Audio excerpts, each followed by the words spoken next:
I never witnessed the happy years between my mom and my dad. I only saw the downward spiral.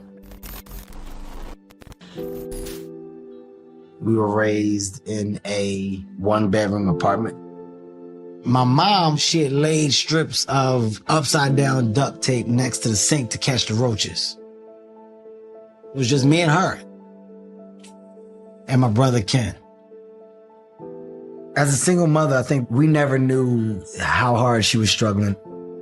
She had more strength and fight in her than any woman that I've ever met. She's a beast. She's a different animal. She had this thing where she would look at you and she would let you see her smile fade. It would put the fear of God into anyone. The way that my mom saw it, she was too lenient with my brother. So she figured that if she can keep me off the streets, then I wouldn't turn out like him. My dad was the coolest dad ever, man. It was the bad kind of cool. He was the guy that would, hey, Dad, is it okay if we go take that fire hydrant apart so we play with the water? Go ahead. You know, it was a speedboat, and I asked my dad, can I drive the boat? He borrowed the boat from a friend. So the friend rented the boat. He borrowed the boat from the friend that rented the boat. So nobody has any ownership of this boat. I was like, Dad, can I drive the boat? He was like, go ahead. So basically, it's a speedboat. How old were you at that point? I was like 9. I was like 9 years old. My dad took me to the wrong camp and left me there. Oh my God. Left you there? Yeah, I just saw kids outside, and I was like, this it. He's like, all right. He said, all right, I'll come get you later. My dad almost killed me one time. When I was younger, I couldn't swim. I didn't know how. My dad didn't believe me. Argued me down. We had a pool. I'm sitting on the side of the pool. I got my feet in the water. I'm playing, having a good time.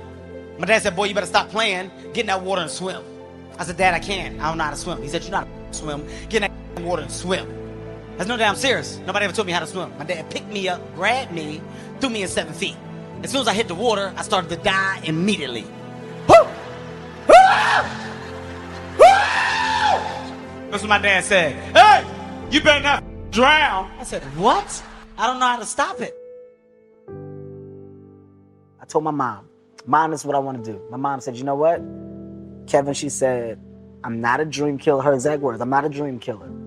If you're telling me that this is what you want to do, I'm going to let you do it. She said, you got a year. You got 1 year to prove to me that this is what you want to do and that you can support yourself. Wow. This is a crazy story. So like 6 months going by, I was at a point where, you know, I'm not really making money, but I'm loving it. I'm loving stand-up comedy. I'm making great relationships with comedians, comedy clubs. I haven't paid my rent in like a month. I'm like, Mom, you know, the rent, where's the rent at? She's like, are you reading your Bible? I said, Mom, come on. I don't have time to talk about that right now, Mom. I'm late. Like, I need the rent money. Are you reading your Bible? Mom, no. When you read your Bible, then we'll talk about rent. Another week, 2 weeks go by. Mom, they're going to evict me if you don't give me this rent money. Mom, I'm serious. Have you read your Bible? Yes. Okay, well, then let's talk about rent. Mom, I don't want to talk about the scriptures. I need the money. A month goes by. I get eviction notice on my door. They're about to kick me out. I'm like, Mom, I go to her house. I got the eviction notice. She said, talk to me when you read your Bible. I can't talk to you right now. I just leave. I go home. I said, man, let me open this Bible up. Open the Bible up. 6 rent checks fall out. She put all my rent checks. Oh in the my Bible. goodness. She put all my rent checks. From that 6 months throughout the rest of the year, they were all there. Oh, I opened it up. I Felt like the biggest jerk ever. I sat there, and that was the first time I tried to read from the Bible. I read about 2 chapters. I said, Mom, I'm sorry. I said, I just opened up the Bible. That is a beautiful story. That is a... She said, I asked you to read it because you need to stay faithful along your journey. I said, okay. I said, I get it. Mom, I will. The family that we had, like our immediate family, we were kind of close, but it was all because of my mom. She was hey, let's get together for the Christmas dinners, the family. She was the liaison for that. So when I lost these pieces of tissue, that main piece was my mother. So then all of that energy went to my dad and to my brother. This is our little family. That last name Hart right here. If we don't try to make this last name mean something, then we have nothing that's going to live on. My last name means something now, but it's because we made it mean something. You're supposed to fail at some point in time. You're supposed to get knocked down a couple times. You're supposed to lose. That's how you learn. Perfection is only a word because imperfection was discovered. You can't be perfect without knowing what imperfect is. You have to experience imperfection at some point to go, now I'm perfect. And that's what people don't realize. That there is a way out, that there is a way to do more, to get more, to obtain more. But I personally don't want to lose all that I've been able to get. So I need to make sure that I do everything to keep it. So I can't be content. So there is an understanding. Why can't I create? Why can't I start? Why can't I be a business?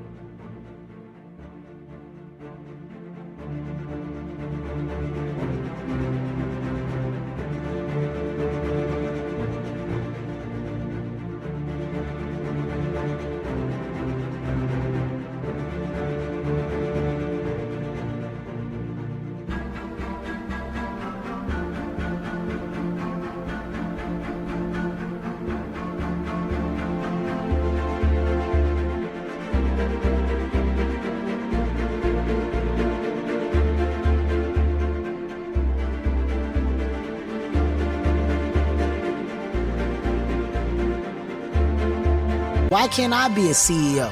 Why can't I be a tech guru? Why can't I can create cooking products, lotions, scents? There's so much that some people just don't understand they can do. Let me be a spark to show how much, how many different, you don't have to do just one thing. When it's all said and done, my book is going to be full of all the shit that Kevin Hart did.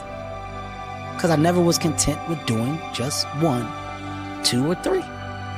Why not? I'm genuinely happy. Discovery makes me happy. Like when you find different things to be excited about, it makes me happy. And it's weird when it clicks. In school, they used to tell you all the time, information is key. Read these books. There's so much knowledge. You're like, man, f that book. Got time to read that book. I want to go home.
Damn Sonic the Hedgehog. I want to play. I'm at level 3. I ain't got time to read this book.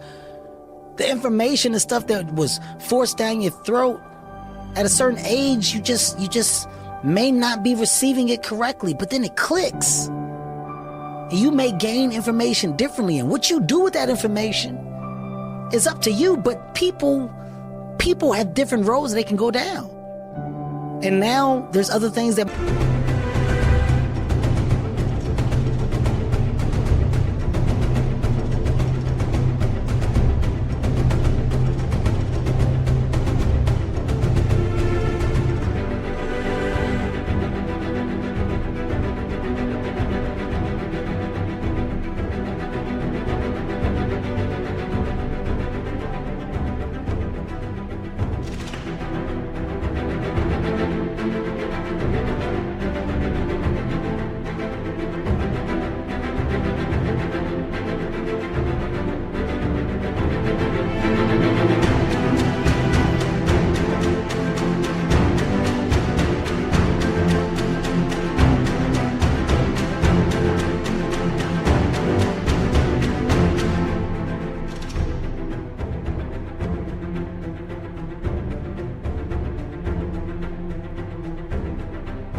my talent can take me to.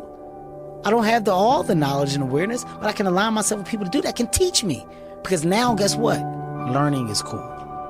It's 100% the reality, and it's weird how it happens.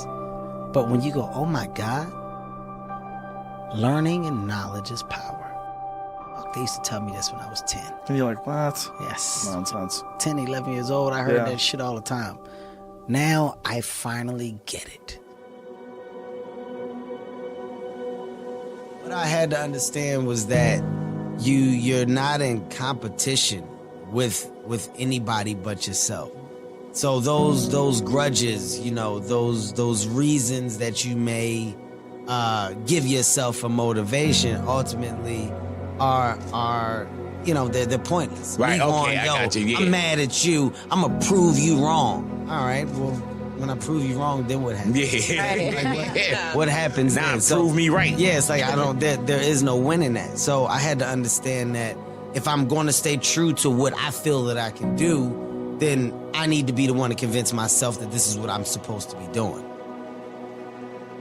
You know, we're all writing a book. Your life is a book.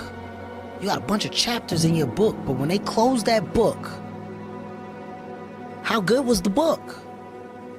How good was your book? What was the ending to your book? If the ending to my book can be so amazing because of all that was done, what's your book look like?